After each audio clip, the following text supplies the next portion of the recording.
Good morning, everybody. You're listening to Trace Elements Radio, live today. Of course, Studio A, Revolution Radio, and Trace Elements Radio. Today we're going to talk about the Antichrist, who we know as Satan, because he was the most, well, at least the first major character in the poem Paradise Lost, formerly named Lucifer. His beautiful line in this poem, if you want to call it that, was better to reign in hell than to serve in heaven. We jump to the Muslims for a minute, because almost everything that we know about religion comes from the Middle East anyway, but don't feel too bad. It was stolen from South Africa. It's fine. We have a tendency to move and take our stories and change them. They would call this the age of Dajjal. Dajjal is not a guy or a person or a being so much as a thought form,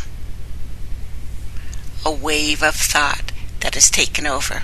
You know, in every period of history, there's been a secondary governmental structure parallel to primary governments. These alternative power groups, sometimes called deep states in our time, sometimes act alongside the government, supporting it. Sometimes they raise difficulties for the government. Ancient Rome, the Senate was comprised of nobles and balanced the imperial reign of the emperors. United Kingdom, they have the Privy Council, which acts above the monarch and has been the highest level of administration since the 12th century. There are examples of such structures in the holy books as well. Pharaohs, which I have to say makes me laugh a little bit. It's saying how modern this book is. But pharaohs, close circle, by whom he was advised about his decisions, and the Queen of Sheba's administrations that she consulted about military matters are examples of this. Throughout history, many secret, to the regular people anyway, or open societies possessed these traits. There was a period when the kings and the Knights Templar, or the Rosicrucians as they're called now, who had the power of sanction over kings, at one point even over the Vatican. They were influential. With the coming of the 18th century, these parallel governments started to wield constitutional authorities. Starting with the second half of the 20th century, a supranational organizations emerged. That means they worked together above all nations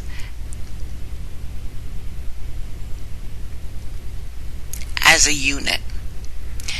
Now, they shared their administration with multinational organizations such as United Nations and NATO, the Warsaw Treaty Organization, or an era later, European Union. The decisions made in Moscow, Brussels, New York are imposed upon the entire planet. Following the Cold War, a new model was developed where think tanks came into prominence. It appears that the 21st century will be a period where governments will be directed by think tanks, non-governmental organizations, which are their field branches. I'm telling you this, it'll make more sense of what I'm going to tell you probably in the second half. Now, in fact, the CIA is now known to be almost controlled by the Stratfor, Stratfor, and the Rand Corporation, controlled entirely by those two organizations. The UK's Chatham House, or its little American brother, the Council of Foreign Relations, have become the places where all foreign policies of nations are determined. Economic policies are shaped by rating corporations like Moody's or Stanford and Poor's. So these so-called independent and non-profit organizations are self-authorized. You have nothing to do with this. You do not vote for this. Your opinion does not matter, nor has it ever. They attain power without any accountability. The Heritage Foundation, which is considered one of the 10 most effective think tanks in the world, develops policies for the Republican governments of the United States, with its Washington and Brussels, Moscow, Beirut, Beijing, and New Delhi offices. The Carnegie Endowment is in a position as a worldwide center of influence, generating ideas. It was not only the think tanks, not only what they were doing, along with the Open Society Foundation in particular, many think tanks have expanded their operations to the field through non-governmental organizations. They extend actual pressure on governments. Pressure is a mild way of putting what they do. They control your governments. Whoever you are, wherever you live, that means your government. The first activity of this Open Society Foundation, the field group, supported by foundations as well as the CIA, was to overthrow the government in Siberia. After that, countries like Georgia, Ukraine, Belarus, Moldova experienced so-called public movements named color revolutions, the Arab Spring, which started in Tanzania and spread quickly.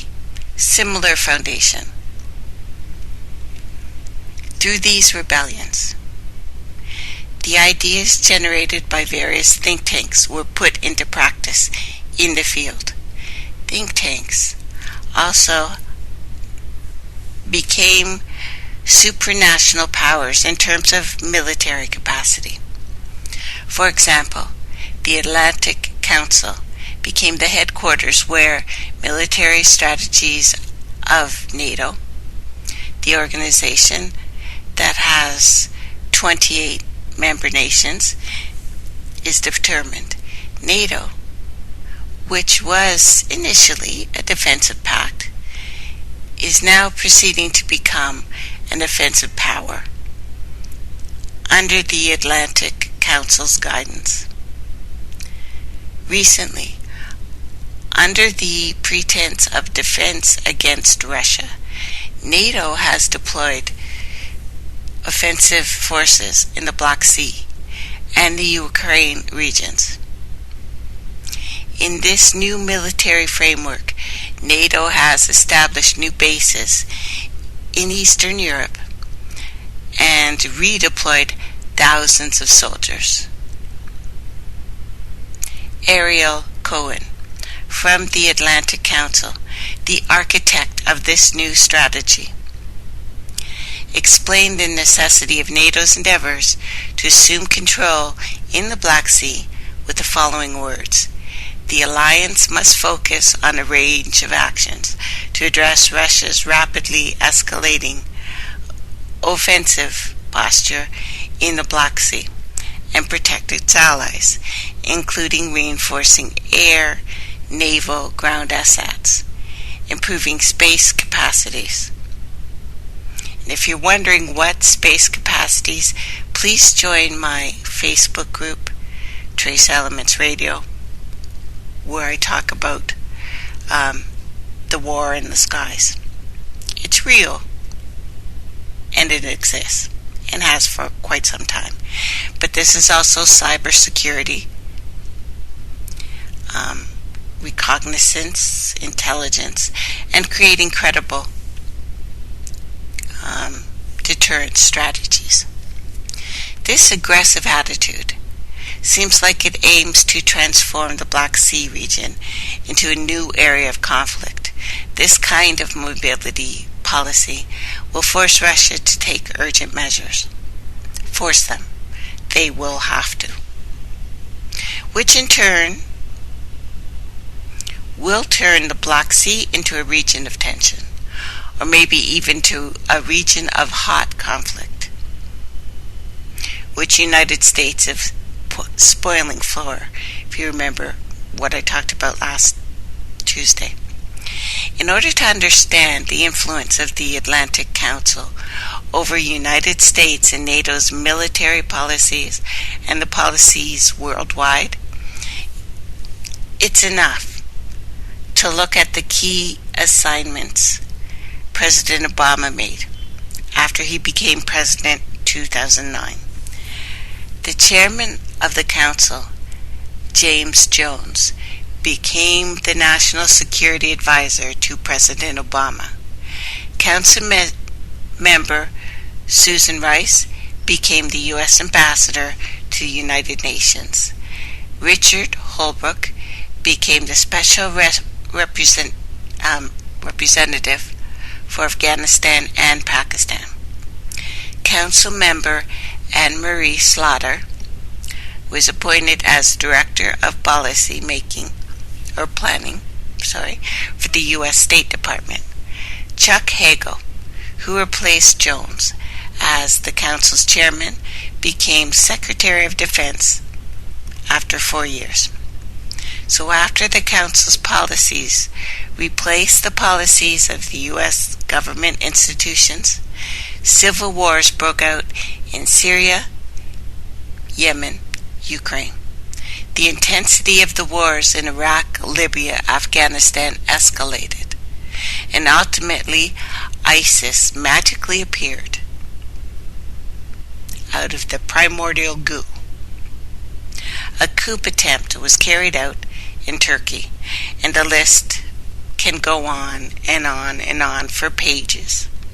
Today, Washington, D.C., a part of Massachusetts Avenue, is called Think Tank Row, an unsupervised group of people who act with ambitious capacities and is subject to no accountability whatsoever, has now become the center of world politics. Since these individuals operate with a clash of civilizations mindset, they think that solutions can be achieved through conflict, fragmentation, and causing a general disturbance. Now, a large part of the problem is this flawed mentality. Such global governments can be restructured in a perfect way for the sake of cementing world peace, love, friendship. However, it is not.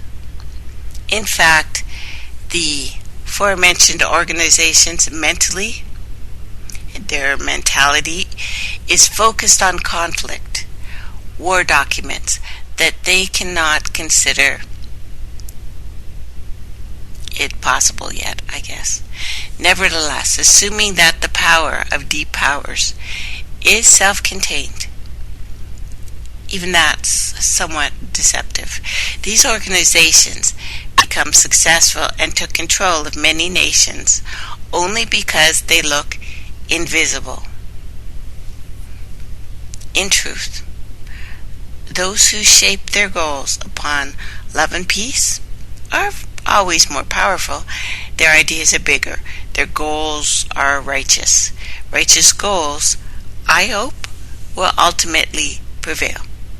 The important thing is that people of peace need to unite, act in alliance. Then those who believe that solutions can only be achieved through conflict will witness an absolute power of peace, change their perspective, work towards making a better place. Do I see that now? I do not. At all. Even a little bit. We have the media silence over the deadly sanctions happening all over the world. Haiti, again, never-ending conflict. Because they have something that the world wants. Many things that the world wants. And the awkward facts that erode the benign humanitarian self-image of the West are routinely sidelined or buried by corporate media. Consider, for example, the severe impact of the sanctions imposed on Syria by the United Nations and the European Union. The usual suspects, of course. The internal United Nations assessment revealed on September 28th by Rania Khalid in The Intercept makes clear that the sanctions are pushing ordinary Syrians and preventing vital aid, including medical supplies, from reaching those in dire need. This is how it's done. This is what's being done worldwide. And by the way, pipeline building was never stopped, nor will it be. It won't. It won't. I don't think it matters how many people stand there, how many people witness. They won't stop. So, access has been denied for blood safety equipment, medicines, medical devices, food, fuel, water pumps, spare parts for power plants, amongst other items. Khalid notes that the internal assessment, which was prepared for by the UN Economic and Social Commissions for Western Asia, decides that the US and the EU measures as some of the most complicated and far-reaching sanctions that has ever been imposed on planet Earth, detailing a complex system of unpredictable and time-consuming financial restrictions, licensing requirements. The report finds that the U.S. sanctions are so extremely harsh regarding provision of any kind of humanitarian aid. U.S. sanctions on Syrian banks have made the transfer of funds into Syria nearly impossible. This has a twofold effect. Aid groups have been unable to pay local staff and suppliers, which has delayed or completely prevented aid from reaching anyone in need. An unofficial and unregulated financial network has proliferated, making it easier for ISIS and Al-Qaeda to divert funds completely undetected. Khalid also reports that a leaked email from a key UN official blamed the US and the EU sanctions for contributing to the starvation, food shortage, shortages weakened healthcare. In particular, sanctions had contributed to a doubling in fuel prices in less than 18 months, 40% drop in wheat production since 2010, causing the price of wheat, flour to soar 300%, rice 650%.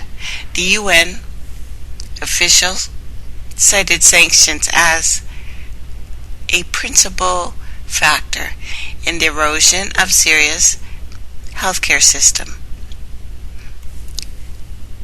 Medicine producing factories that have been completely destroyed by this fighting have been forced to close because sanctions related restrictions on raw material, foreign currency. The U.S. first imposed sanctions on Syria 1979. So know how far back this has gone. After designating its government as a state sponsor of terrorism. Translated means, you got some stuff that we want. So we now officially dub you, you are Satan. So over time, further sanctions were added, with more extreme restrictions imposed in 2011 after it was claimed that the Syrian government had initiated violence against peaceful protesters, a claim, by the way, still being contested and looks like bold-faced lie. 2013, sanctions were eased, but only in areas that oppose President Assad.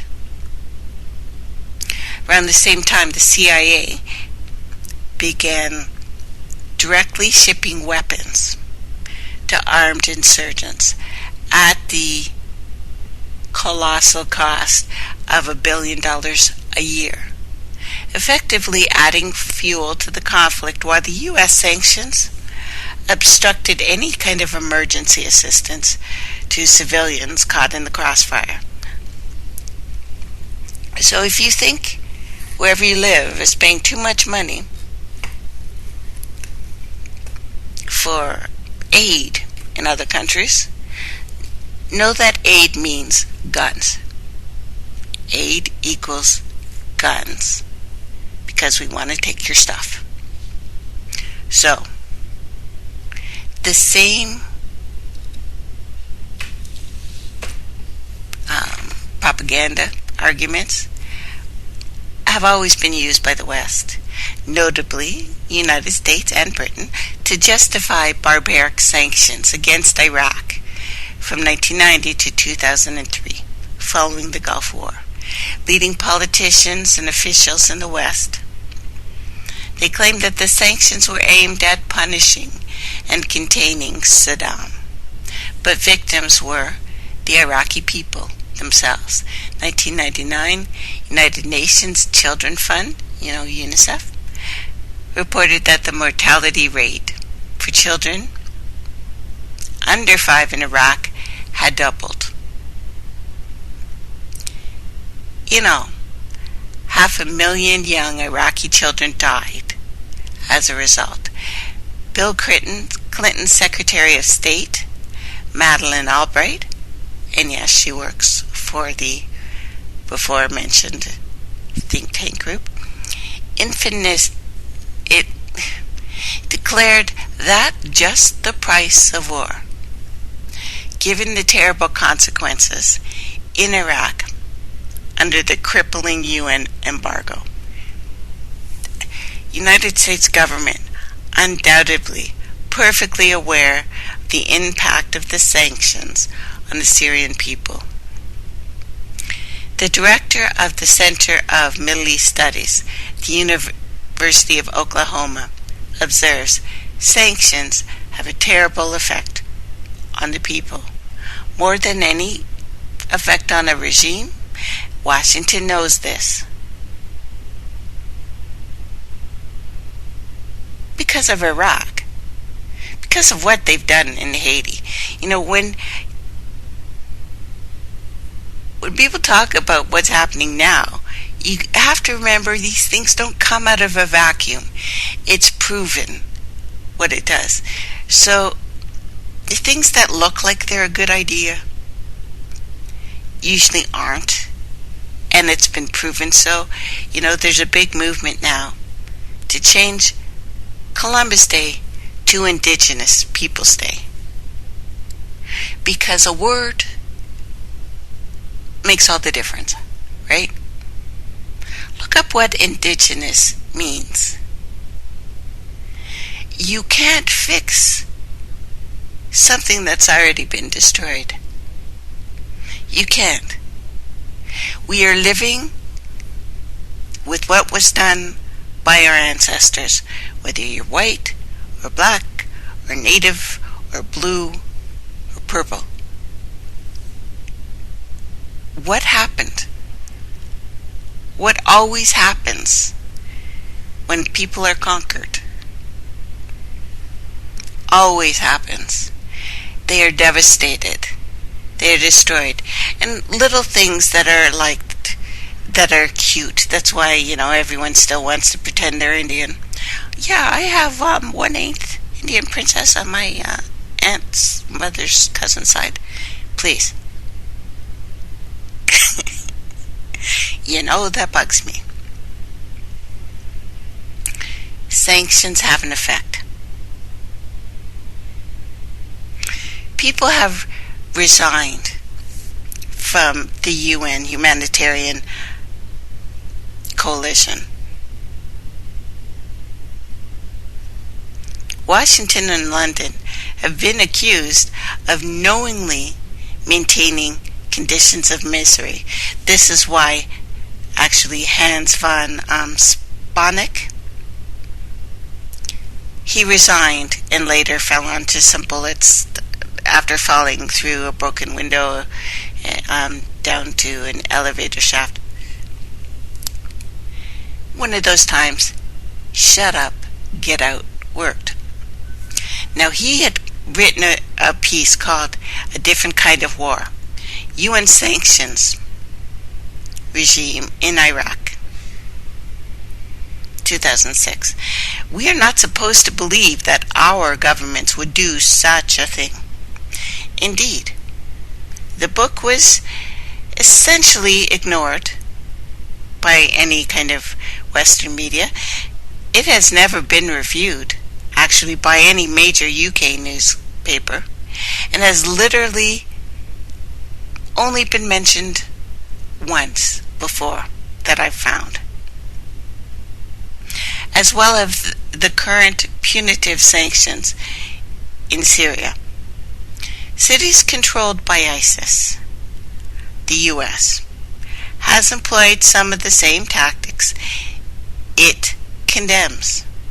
For example, U.S.-backed ground forces laid siege to a city in northern Syria not far from Aleppo that is home to tens of thousands of civilians. U.S. airstrikes pounded the city over the summer, killing up to 130 in a single attack. The U.S. also used airstrikes to drive ISIS out of 3 different cities, so they said, leaving behind completely flattened neighborhoods. Residents have resorted to making soup from grass. People are dying from lack of food and medicine all over the world by this group think tank. Now I'm about to take you deeper. Maybe. The truth? There is no truth. These men and women, they make it up as they go along. They are the engineers of the future.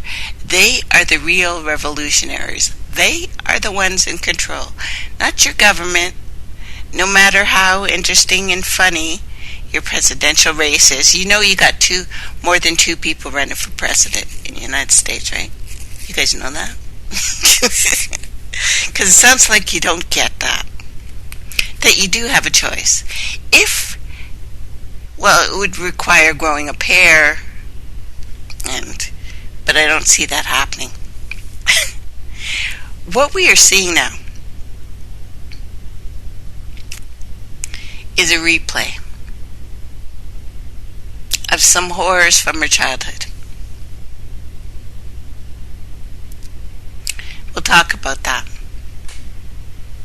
Because 80s horror does dovetail nicely with our story. A year in America. Indeed, a year in this world. 2016 is all about this.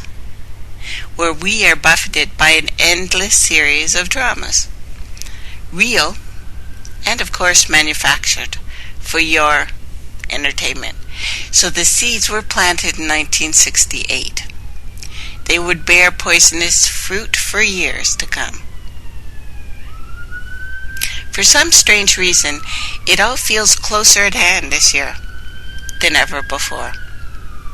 So how much of this work, of this shadowy black magicians, of the CIA's MKOFTEN, are the real authors of the events that we see unfold right now on the planet? But, we'll never know 100% because they don't go on talk shows. They do not have whistleblowers that live. Anyway, the damage is here, the damage is done.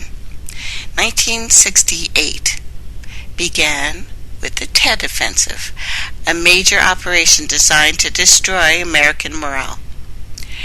Weakened the public's patience with the increasingly bloody and futile war in Vietnam. Despite heavy losses for the North, the offensive was a major strategic offense. Now, I did mention some of this on Thursday's show. If you want to hear about it in depth, please re-listen to Thursdays. It's on YouTube now. You can find it on our webpage. I won't go into it in depth because I don't want to bore the people who actually listen to it. So, although details of this horror wouldn't be known for another year, 1968 saw one of the most horrific and senseless atrocities of the Vietnam War, where a company of American soldiers brutally killed a majority of an entire population. In My Lai, March 1968, the exact number remains unconfirmed. But we know it happened. The public's patience with war wore thin, as details of the massacre were slightly revealed. And it wasn't until the end of the nightmare in Southeast Asia. Well, it wasn't the end of it at all. It's not really stopped. So, in early April, Martin Luther King Jr. was assassinated in Memphis. A drifter, apparently named James Earl Ray, would be arrested and convicted for the assassination, but would protest his innocence right up until his death. A lot of other people, too, would come to doubt the government's version of King's killing. From the conspiracy to kill Martin Luther King Jr., not a theory but a fact, according to our own legal system. It's a book. It's also meant because of what he was doing, really. It meant uniting whites and non-whites in lower income brackets to persuade them that the suffering they shared in common was stronger than a racial prejudice that divided them, And that cannot be allowed. Not in America. It can't. The resulting civil unrest crippled urban America. This is happening now, again, in the exact same way. So over the course of the following week, riots broke out in 125 cities nationwide. In many instances, the National Guard was required to quell the violence. When they were over, some 39 people were dead, 2,600 injured, 21,000 arrested. The damages estimated at 65 million, so that's about 385 million today. But the real damage rendered over a much longer term.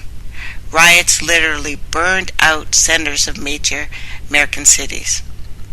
And in the aftermath, few investors, insurance companies, business people were willing to ever return. So dozens of inner cities, already under strain from suburbs, just collapsed, leaving in their wake a plethora, I guess, of unemployment, crime, and poverty. Adding to the apocalyptic mood of 1968 were the Paris riots, which brought the entire country of France to a standstill, nearly collapsing the government.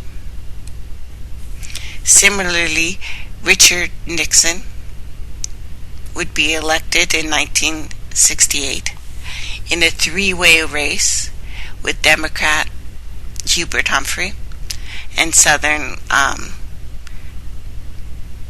what do you call it? Wanted to keep people apart, basically. George Wallace. The unrest at the Democratic National Convention in Chicago went a long way in establishing Nixon's creed as a law and order candidate.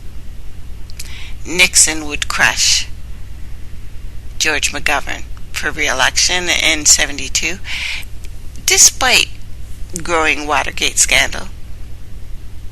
Otherwise, the so-called Prague Spring, brief period of liberalization, ended with tanks and troops invading Czechoslovakia. Now, meanwhile, back at the ranch, MKOFTEN consultant Sybil Leek would release her Diary of a Witch, 1968, and would work the talk show circuit to promote it. Witchcraft, at that point, became a major fad, following her publication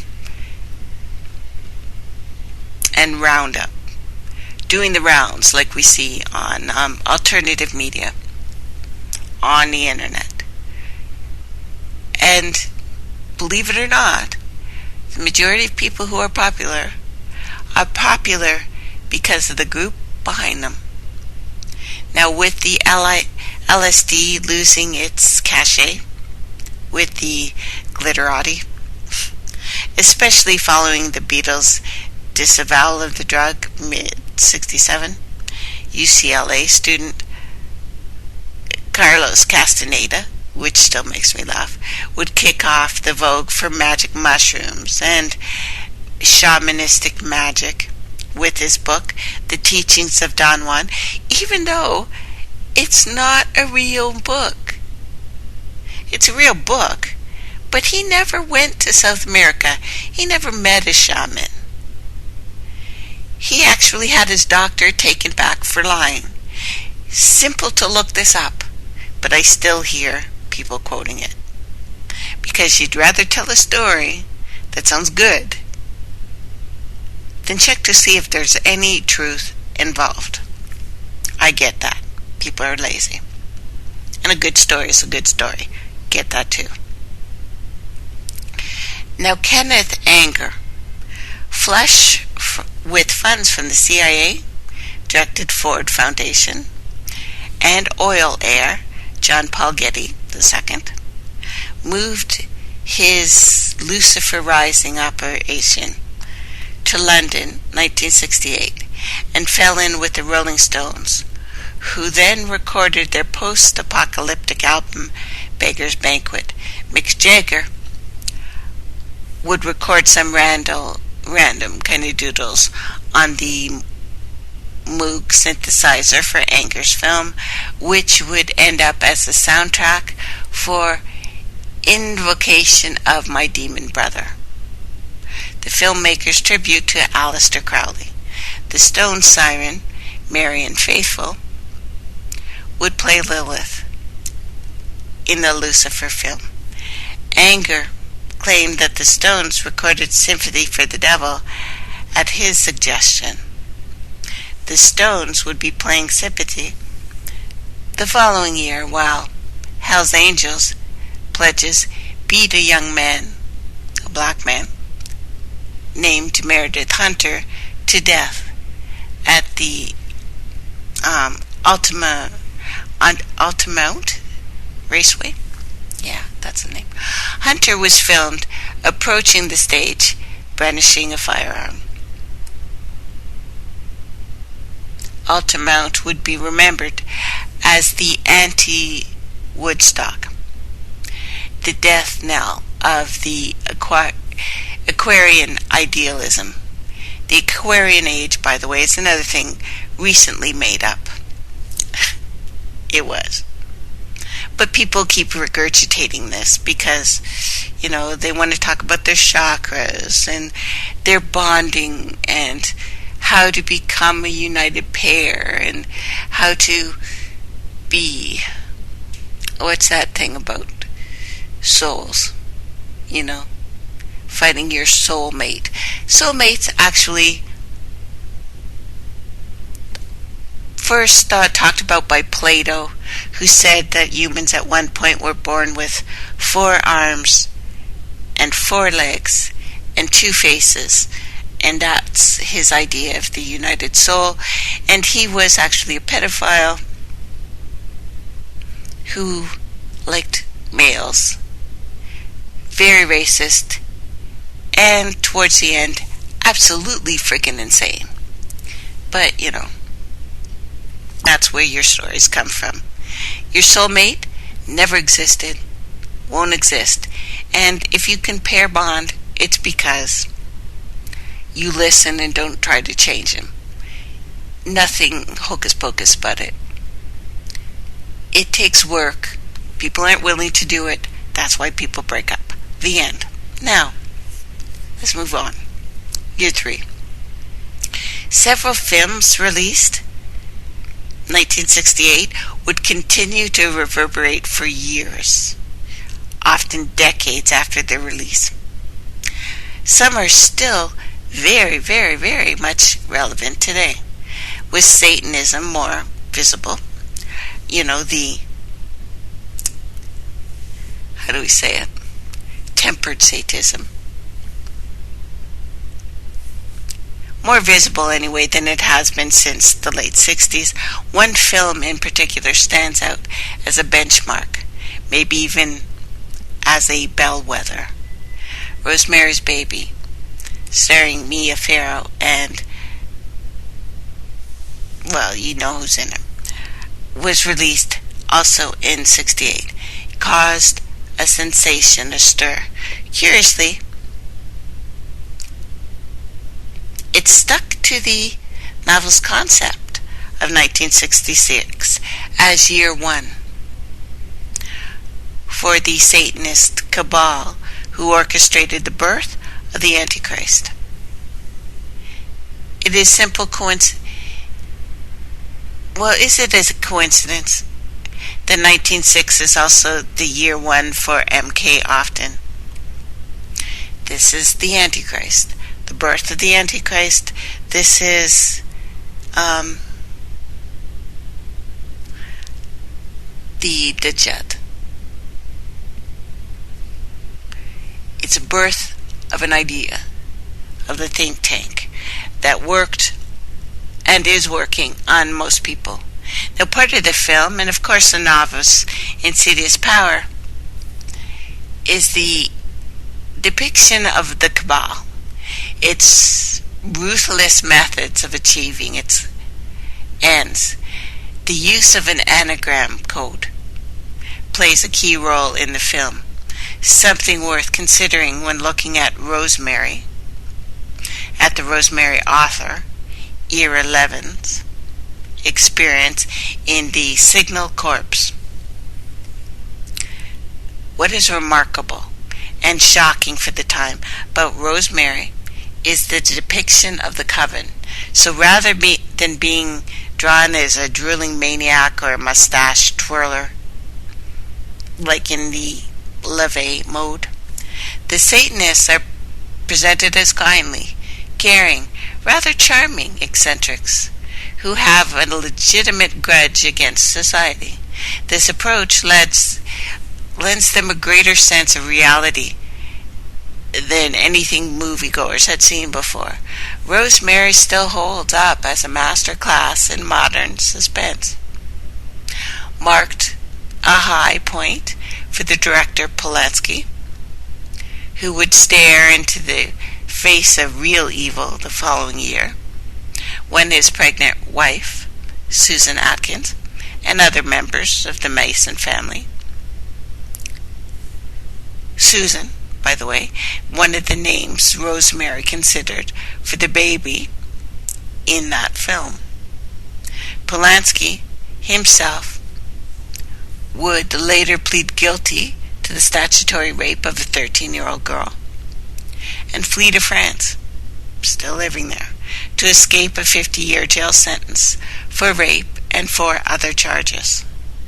Rosemary filmed the famous Dakota building in New York City, a detail that would be recirculated when John Lennon was killed outside of it by Mark David Chapman in the 80s. Mia Farrow was part of the Beatles' entourage to India, 1968. Lennon composed the Beatles standard, Dear Prudence, for Farrow's sister. That song would be featured also in the White Album, released 68, would be a major part in the apocalyptic delusions of Charles Manson.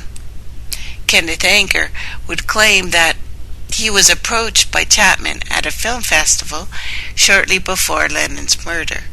Chapman allegedly handed Anger a handful of bullets and said, "These are for Lennon." Anger would premiere Lucifer Rising in New York shortly after Lennon's death.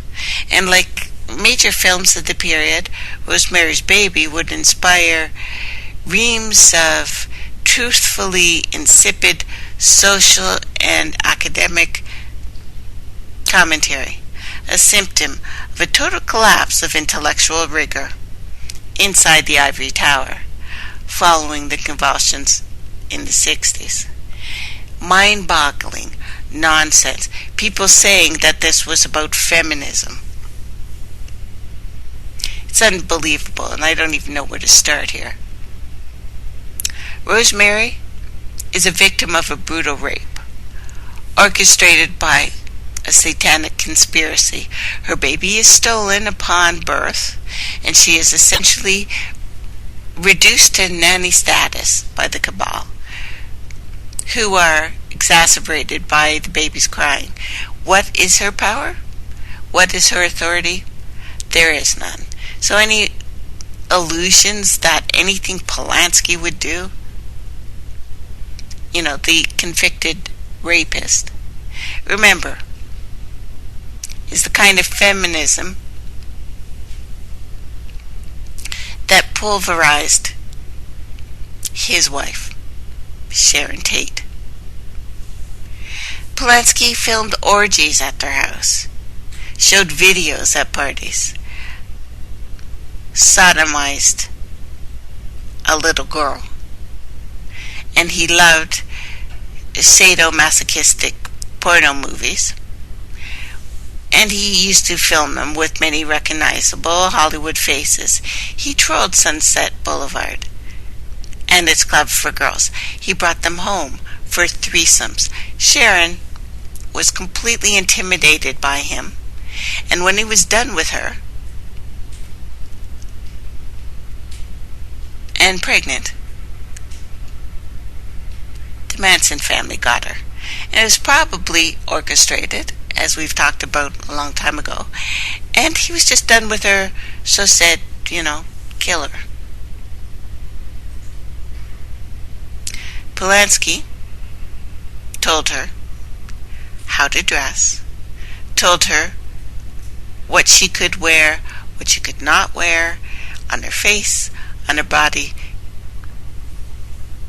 He ruled her life.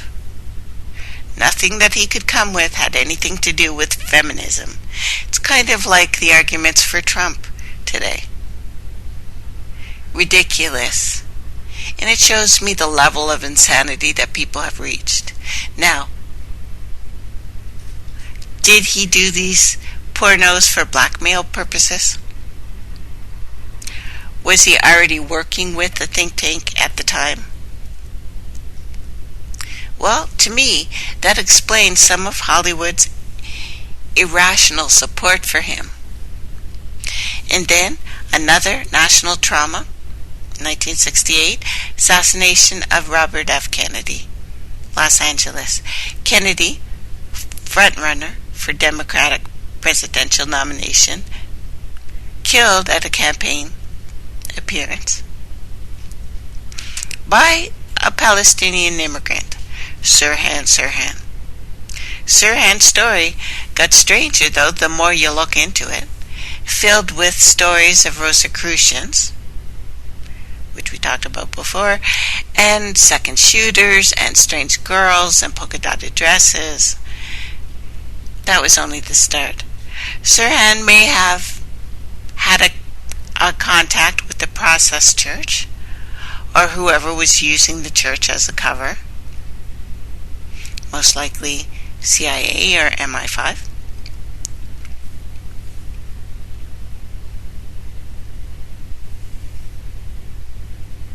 But there's a lot of smoke around the Process Church. Please look into it if you don't know what it is. Or again, listen to Thursday show. Now, trauma-based mind control.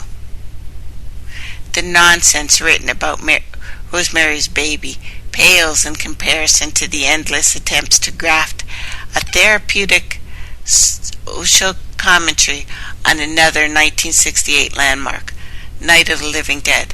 Now this is important since it's being played out again. Created by a team of television commercial producers. Distributed by a fast buck outfit, who curiously neglected to even copyright this film. We'll continue with this after the break. Welcome back, everybody. You're listening to Trace Elements Radio. What I'm showing you today is how the tide turned. 1968, the true beginning of the zombie apocalypse, with the Night of the Living Dead. Zombies before that film, the movies, were voodoo zombies, which meant that the living victims were turned into slaves by a supernatural force. Night of the Living Dead changed that by rebranding the zombie into an undead killer that hungers for human flesh or brains.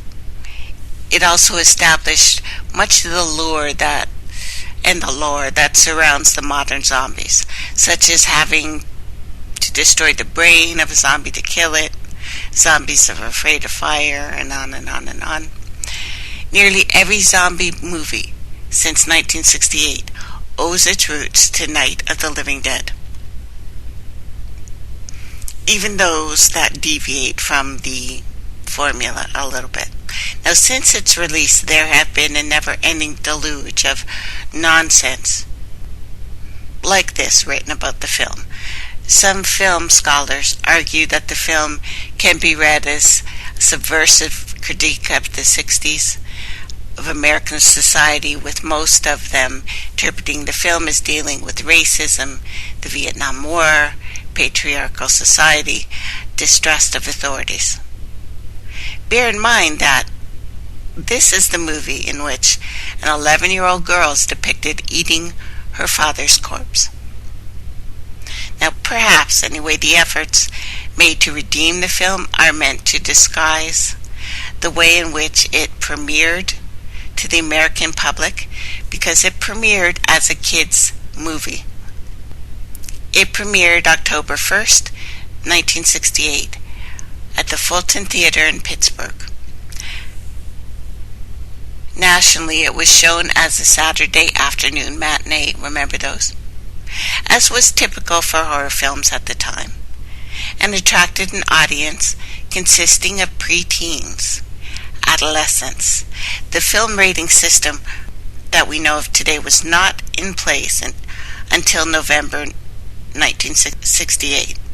So even very young children were not prohibited from purchasing tickets for this. Robert Ebert covered the night's premiere, too, for Chicago Sun-Times. His reports, equally legendary. This is what he said. There were maybe 24 people in the audience who were over 16 years old. The rest were kids, the kind you expect at a Saturday afternoon kiddie matinee.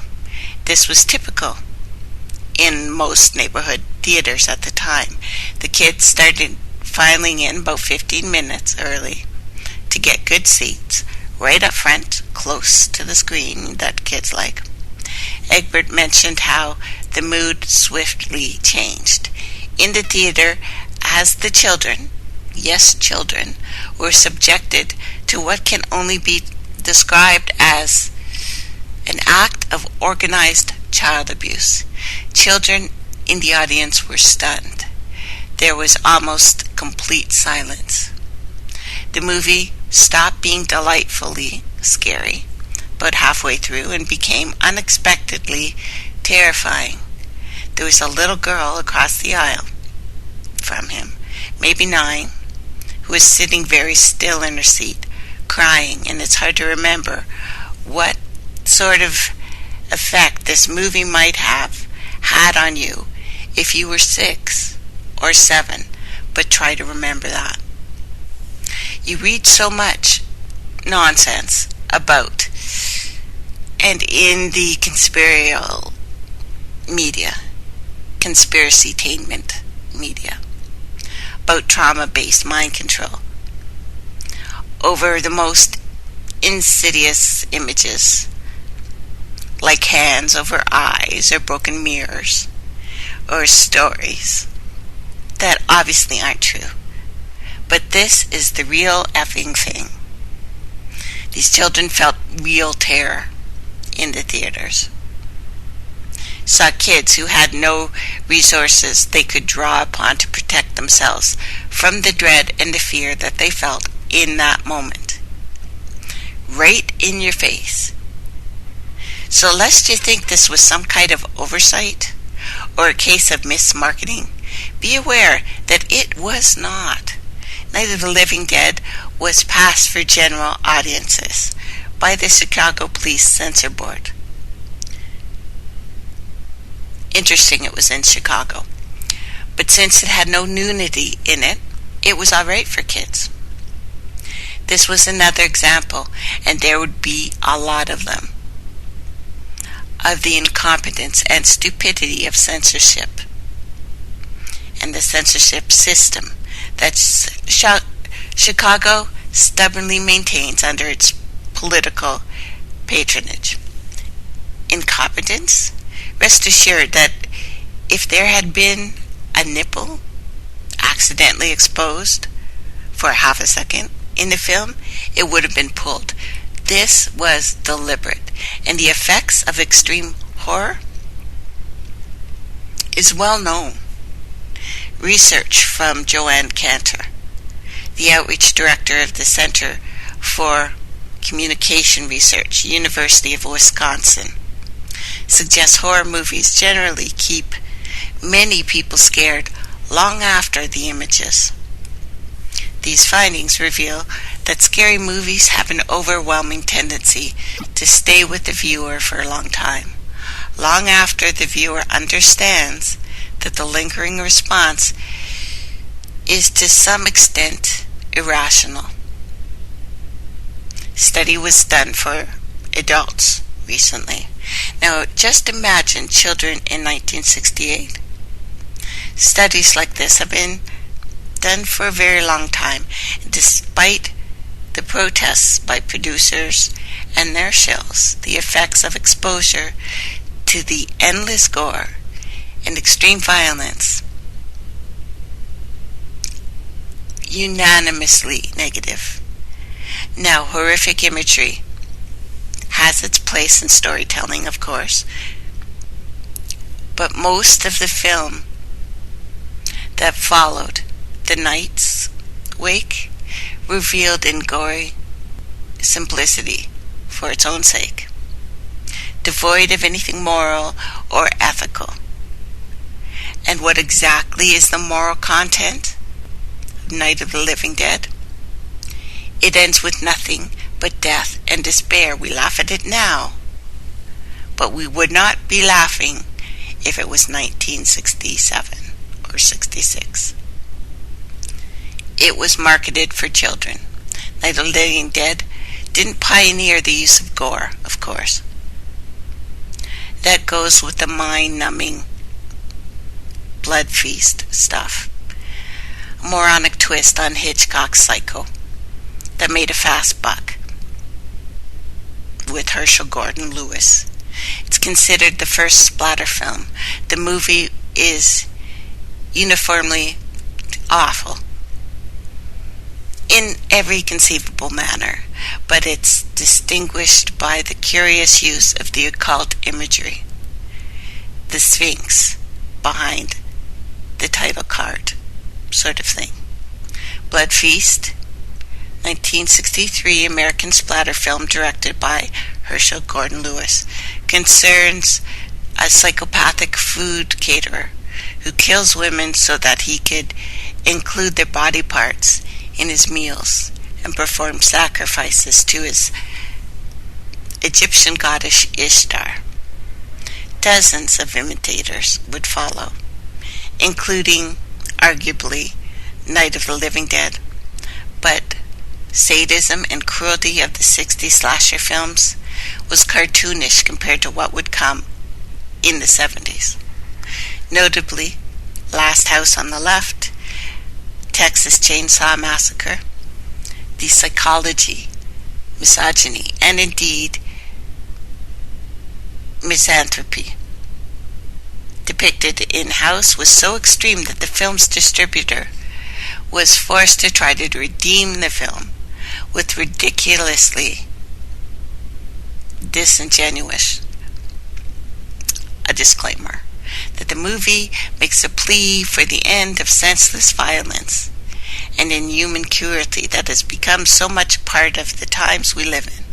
We don't think any movie can go far enough in making this message heard and felt. John Carpenter would up the ante in 1978 with Halloween, which intended the audience to see the carnage from the killer's point of view. Critics blame the film for spawning the slasher subgenre, which they felt rapidly descended into sadism, misogyny. Things change. Where the camera moves in on the screaming, pleading victim, looks down at the knife, plunges it into a chest or an eye or an ear. Now that's sick. Halloween would have no small effect. Besides launching a franchise of films, there would be no less than 293 slasher films in the 80s, most of which centered on the brutal murder of young women. which I think has some of the crippling effects that we see in women today, who still think that they are somewhat or somehow stronger by letting members of their family run over them, by being submissive in the household, by allowing your kids to take control of your house. It's crippled women. Not all, but most, where I have to sit and listen to women who are basically whining about how their family treats them, but not feeling that they could stop it. They throw up their hands and don't think they can stop it. And that's not even including the non-slasher, splatter horror films. What would be the effect of making serial killers, Hannibal Lecter, Jason, Michael Myers, Freddy Krueger, into cultural heroes, which they've become? Concurrent with the rise of splatter films in the 60s would be an explosion of serial killing, particularly United States. The 10 worst serial killers in the world all date from the slasher era of Hollywood, as do nearly all of the worst serial killers in the 20th century. In fact, 70% of all known serial killers in the past 100 years are American. And by sheer happenstance, I guess, serial killing in America rose and fell with the depiction and glorification of these psychopaths in motion pictures. Zodiacal climb. 1968 saw the rise of the so-called Zodiac Killer, masked madmen who like to taunt the media with codes and ciphers. He operated out of San Francisco Bay, as would several other serial killers at the time. Self-proclaimed Zodiac Killer was directly linked to at least 5 murders in Northern California, 68 and 1969, and may have been responsible for many more. After he taunted the police, made threats through letters sent to area newspapers from 69 to 74, further communication from him abruptly stopped. And despite an intense search for the killer, an investigation into numerous suspects, no one was ever arrested for these crimes. The case remained open. And when would the first communication arrive? On Lammas. The day we saw Charles Whitman inaugurate the era of mass shooting. August 1st, 1969, the San Francisco Examiner, the San Francisco Chronicle, each received an additional handwritten letter in an envelope without a return address. Beginning, "Dear Editor, I am the killer of 2 teenagers last Christmas at Lake Herman." The letters contain details from the murders that only the killer would have known, and the cops, of course.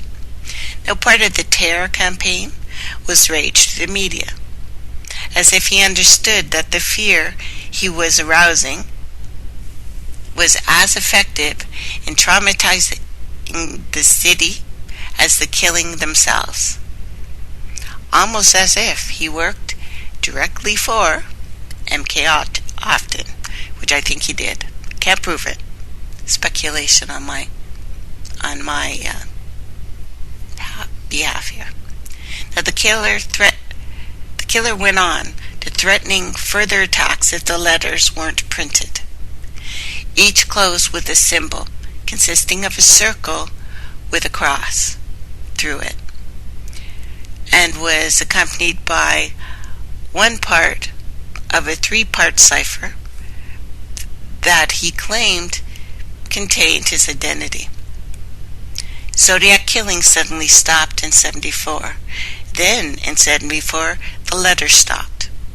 At least 5 other murders have been linked to the Zodiac, including 1963 shooting of Robert Domingos and Linda Edwards near Santa Barbara, California, and the 1966 stabbing death of college student Sherry Jo Bates, Riverside, California. However, both of these and the known Zodiac murders, no suspect was ever arrested. Strangely enough, there would be two other serial killers working in the Bay Area around the same time who also were not caught. The so-called original Night Stalker and another one called the Doodler. Sounds cute, right? Case has been an obsession for amateur sleuths, both of them. Other suspects have been named Zodiac hobbyists, but they can't all be right?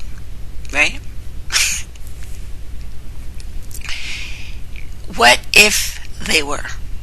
What if the Zodiac killings were an op, some cult, or agency, such as were performed by a team?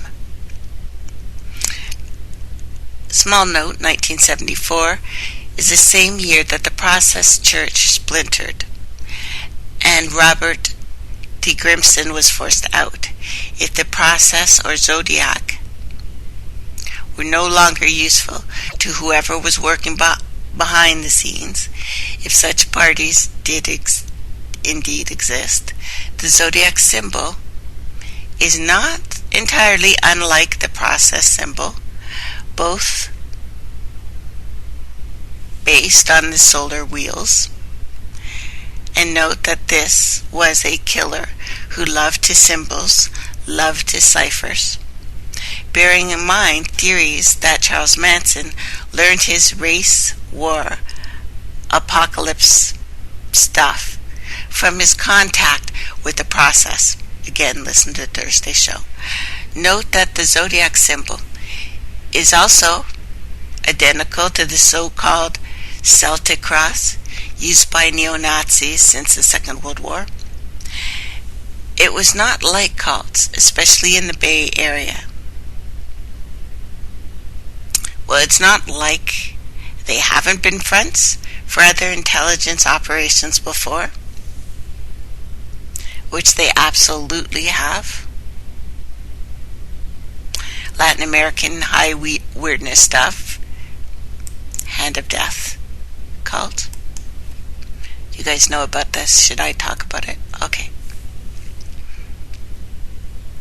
Since the end of the Second World War, Latin America has been something of a playground for cryptography, cults, medical experiments, UFOs, drugs, Nazi war criminals, and the like.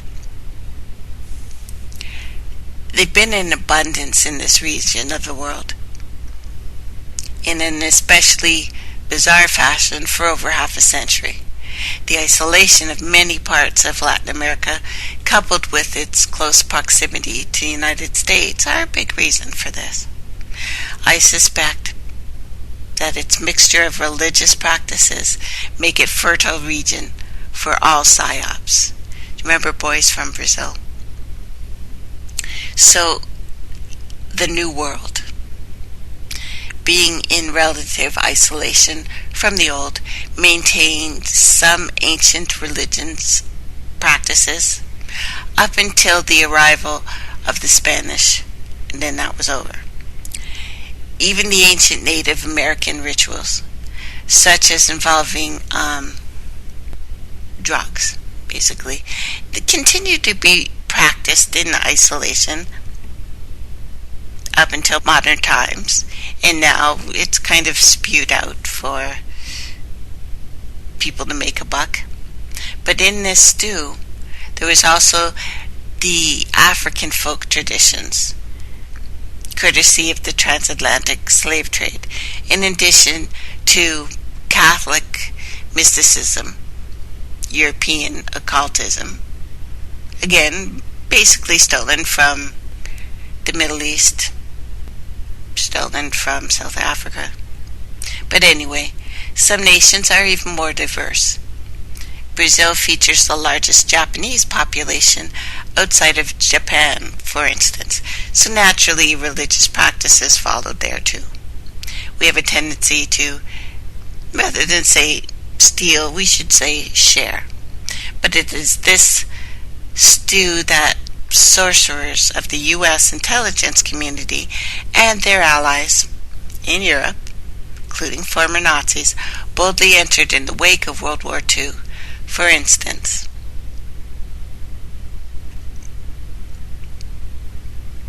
our old friend Ajit Pavrich, when he wasn't busy developing chemical and ALF weapons for the U.S. military or contacting the Nine, which we've talked about, for some very aristocratic families, basically channeling, managed to make several pilgrimages to Latin America in the 50s and 60s.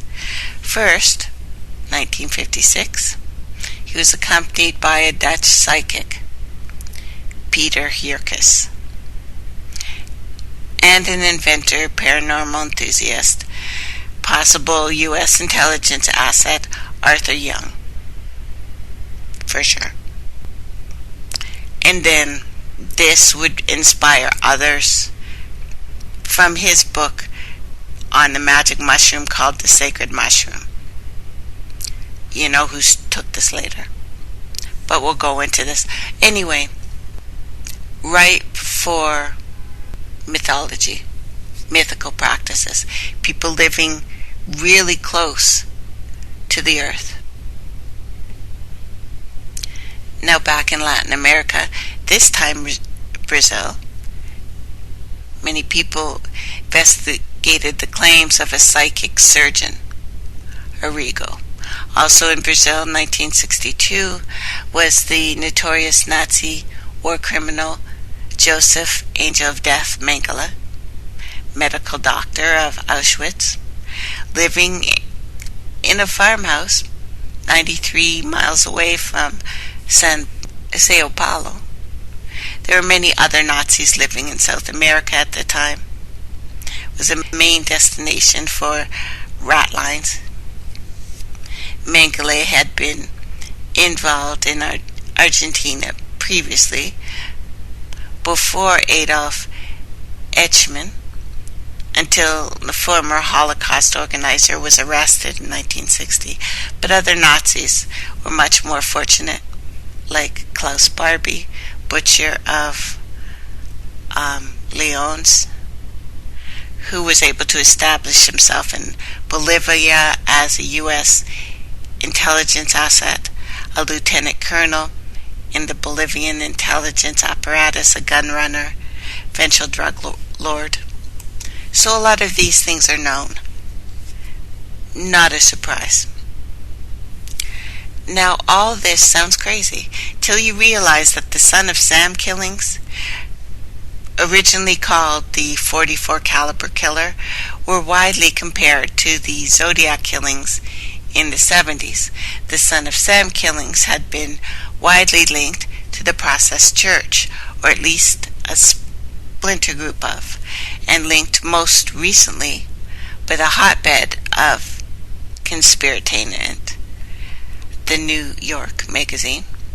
So in his 1987 book, The Ultimate Evil, Terry, a former business journalist for IBM, so again, Nazi connection, proposed a bold new theory of David's crimes, also his character. In Terry's view, David, his fundamental flaw wasn't insanity or emotional instability, but a gullibility.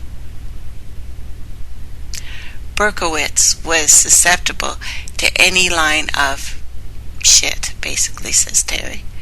His failing, the one that underpinned all others, was an intense loneliness, vulnerability. He thirsted, as he put it, for normal relations with people.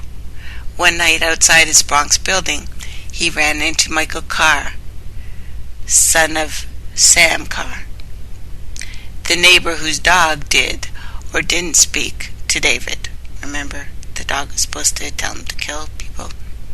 Now, Michael Carr invited David to a nearby park where Terry says there was a meeting for the Westchester affiliate. This again is the Process Church. David began attending meetings in the woods long before he was cutting prints in his fingers, pledging to Lucifer, says Terry, that the group got into small-time arson and animal torture and sacrifices. And from there it escalated. So serial killers are notorious for trying to pawn off their crimes on other suspects. The problem here is that witnesses described shooters who matched Carr's description. Terry says that the cult behind the Son of Sam killings, that there was a cult, there's long been circumstantiated evidence, anyway, that David did not act alone. 6 police sketches based on eyewitness accounts look dramatically dissimilar. One closely resembles Michael Carr's brother, John. The most compelling corroboration, I guess, through crimes, as usual, from David. 1993, Terry interviewed him in prison for the Inside Edition. Berkowitz said the killings were another sacrifice to our gods. We made a pact, maybe with the devil, but also with each other. We were going to go all the way with this thing, that we were soldiers of Satan now. And there are other reasons to suspect Berkowitz didn't act alone, including suspicious deaths of his alleged accomplices not long after his arrest. Cough. Star chamber cough. You know what I mean? And yet another suspicious coincidence swirls around the case to give at least a pause. Soon after David's arrest, John and Michael Carr both died in mysterious deaths. One an unsolved murder, the other a possible suicide. Even the Queen's district attorney at the time believed David didn't act alone. He said David didn't deny involvement with the Carr brothers. Officially, the police investigations just stopped. Son of Sam traumatized New York City during a time of blackouts and bankruptcy. It would set the stage for a massive expansion of the NYPD and their powers, which only grew in the crack years. But the Zodiac Killer paved the way, so much so that an analog would be featured in Clint Eastwood's 1971 Law and Order Manifesto in Dirty Harry, remember that? Which also carried .44 caliber. The National Trauma Sweepstakes wouldn't be complete until '69, when all those flower children suddenly didn't seem so flowery. Spiegel and Egbert from the 80s, when mainstream theaters were deluged with slasher sludge. They differentiate the expansion and the exploitation pictures, Halloween, and explore sick impulses, changing the world. Now, 1969, hell had well and truly broken loose in America. Deeply diversive, increasingly futile wars, assassinations, and concurrent riots that crippled major cities, widespread violence at the Democratic National Convention, and a growing epidemic of hard drugs, speed, heroin, were leading the country to the tipping point, and increasingly, seemingly random and horrific acts of violence from serial and spree killers would fill the headlines. Pop culture would be increasingly dominated by themes of horror, black magic, Satanism, everything from movies to best-selling fiction to television to comic books. At the same time, a feeling would rise from the fundamental margins into mainstream with bestsellers like Hal Lindsey's The Late Great Planet Earth. Again, end times. It's as if the entire country, if not the planet, had fallen under a particularly dark spell, largely coinciding, strangely enough, with the creation, again, of Project MKOFTEN. That it's the first time I've spoken to you guys about it, I think, and I've never heard it spoken of before. Lifetime convict Charles Manson quit San Francisco, made his way down the coast, eventually hooked up with the Beach Boys, or at least Dennis Wilson, who set up a recording session for Charlie with producer Terry Melcher. Anyway, soon stars like Hendrix, Neil Young were coming around to check out this crazy street freak and his largely improvised song poems. Wilson called Manson the Wizard. Manson picked up an entourage along the way, mostly young, messed up street kids, but ran in the same circles as in LA that hippies were facing in San Francisco. Manson somehow finagled a gig for himself and his new family at the Spawn Movie Ranch, where Hollywood producers used to shoot westerns, more recently TV shows like Gunsmoke. Remember that one? I had used it before it at least fell into disrepair. Interesting place for a drifter, an ex-con, and his street people friends to crash in. Coincidentally, Manson's alleged associates and San Francisco neighbors, again, Process Church of the Final Judgement, would open a chapter in Los Angeles shortly after Manson and his entourage arrived in the area. More coincidentally, the Process would end up moving in some of the same circles as Manson would,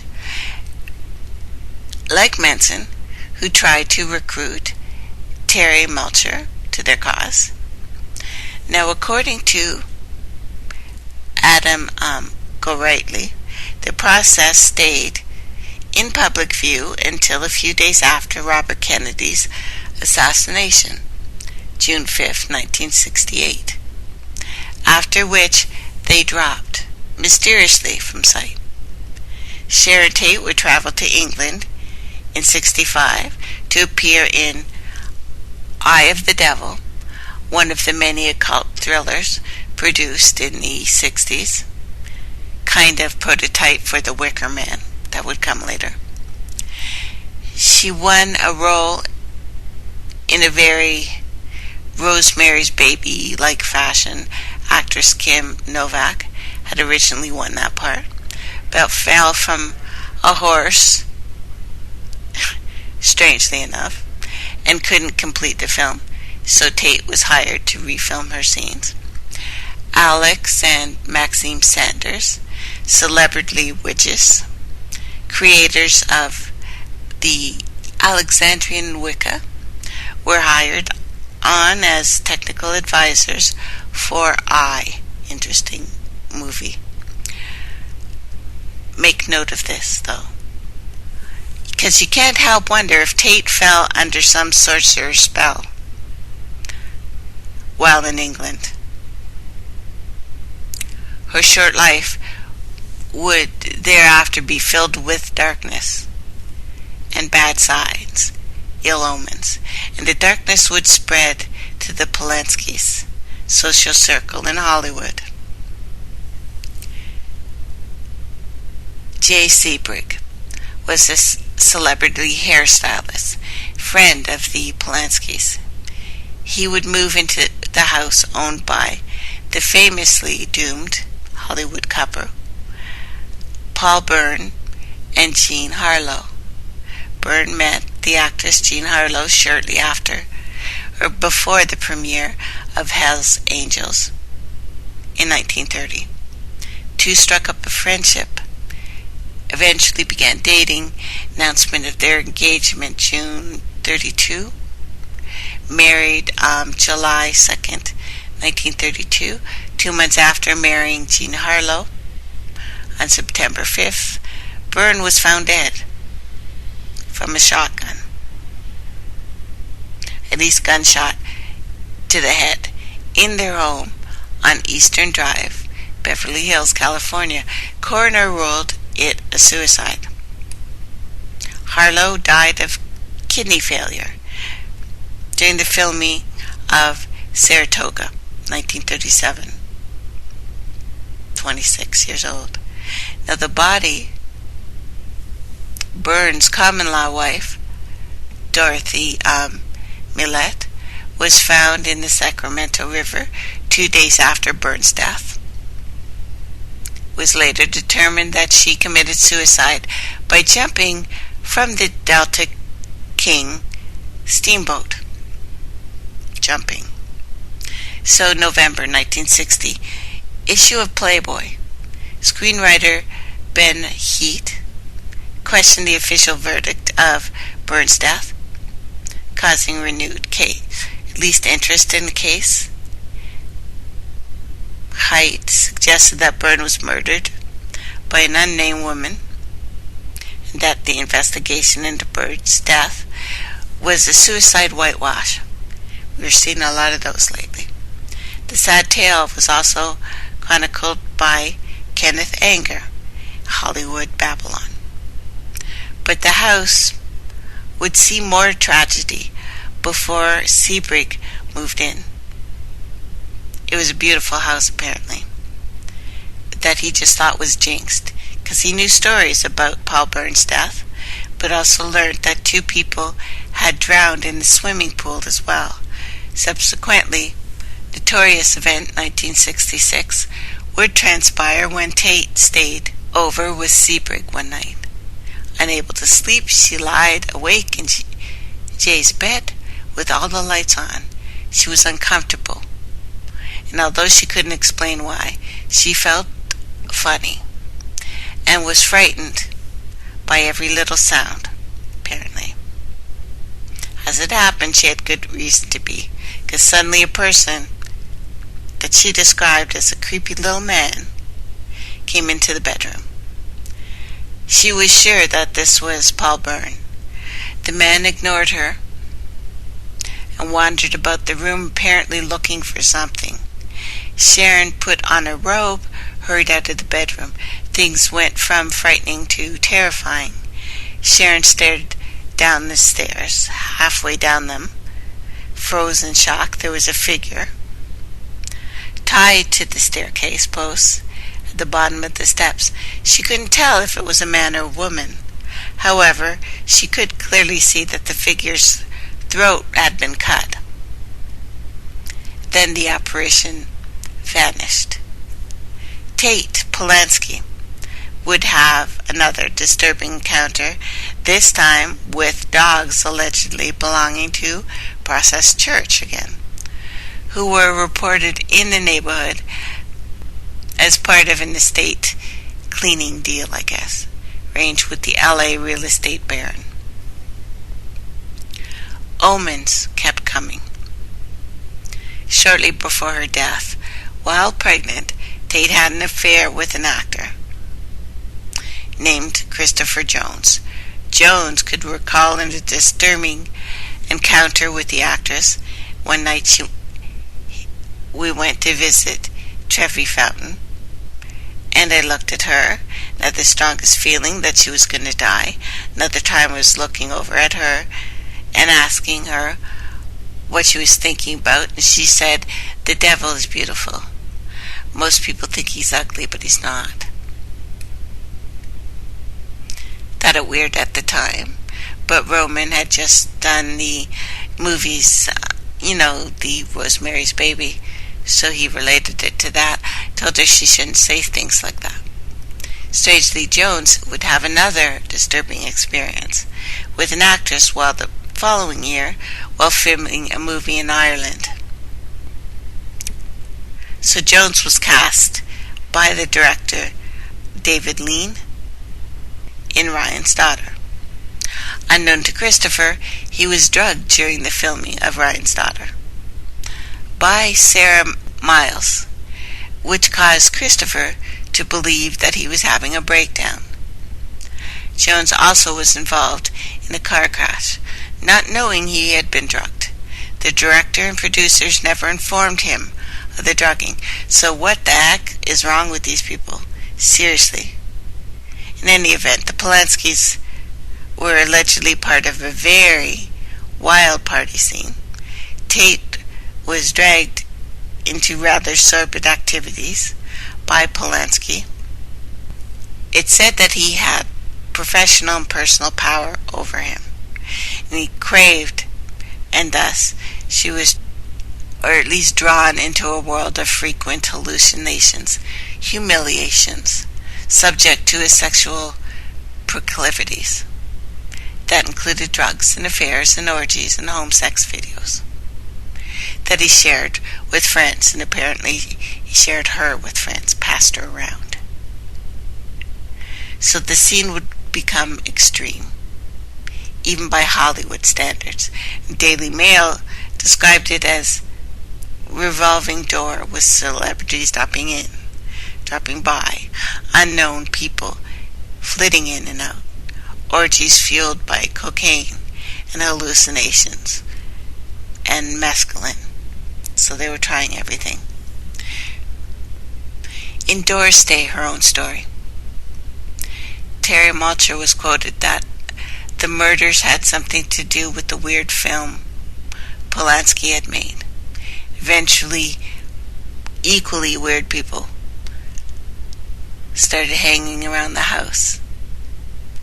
That they knew they were making a lot of sadomasochistic porn movies with Tate. And there was quite a few recognizable Hollywood faces in them. The reason they knew was they had gone out with a girl. There was a girl named Michelle Phillips, one of the Mamas and Papas. Do you remember that? Whose ex-husband, John Phillips, was the leader of a group. Michelle told them to discuss getting back together after he had taken up with someone else, but whenever you visited the Polanskis, apparently you changed. Actors and actresses changed. That as soon as that they arrived, everyone in the house started filming. Sharon Tate was always used in these films, and usually savagely beaten. Then we have Sammy Davis Jr., which I've talked about, who'd have his own flirtations with the dark side. Later said of Celio Drive scene that everyone had at one time or another been into Satanism. Darker rumors about the scene and films that were made there, that perhaps there were snuff films made. Now these are, again, allegedly, but I've read a lot of reports about that. And many years after the Tate La Blanca murders, Mason told an interview, "Don't you think those people deserve to die? They are involved in kiddie porn." Like Mason's Hollywood star revelations, I do wonder about these allegations of Polanski making money from kiddie porn, since he liked children. Charlie claims that predate Polanski's late 1977 rape case of an underage girl. These accusations were way before that. Were these films somehow linked to murders? Stories, anyway, would later emerge that Manson and right-hand man Tex Watson hired themselves and the family out as murder for hire rings. And before the murders, Manson was seen on a walkthrough in Celio Drive property, as if, I don't know, was a casting call. Someone worried about their face appearing in one of the films. It doesn't seem so. They thought they were protected, and maybe they were. Manson was reportedly still practicing his race war apocalypse, at least according to some of the testimony that emerged during that trial. One account had it that he took matters into his own hands, significantly with a drug dealer. And by June, Manson was telling the family that they have to show the blacks how to start helter-skelter. When Manson asked Watson about obtaining money, supposedly intended to help the family prepare for the end of days, Watson defrauded a black drug dealer named Bernard Crow. Crow responded with a threat to wipe out everyone at the ranch. Manson countered on July 1st, 1969, by shooting Crow at his Hollywood apartment. So drugs would play a role in the killing of Gary Heineman by Bobby Beausoleil, apparently ordered by Manson as another act in the helter-skelter ritual. The killing was supposedly blamed on Black Panthers in Mason's tortured logic. Manson was himself acting on the orders straight out of Satan's, outlaw biker gang.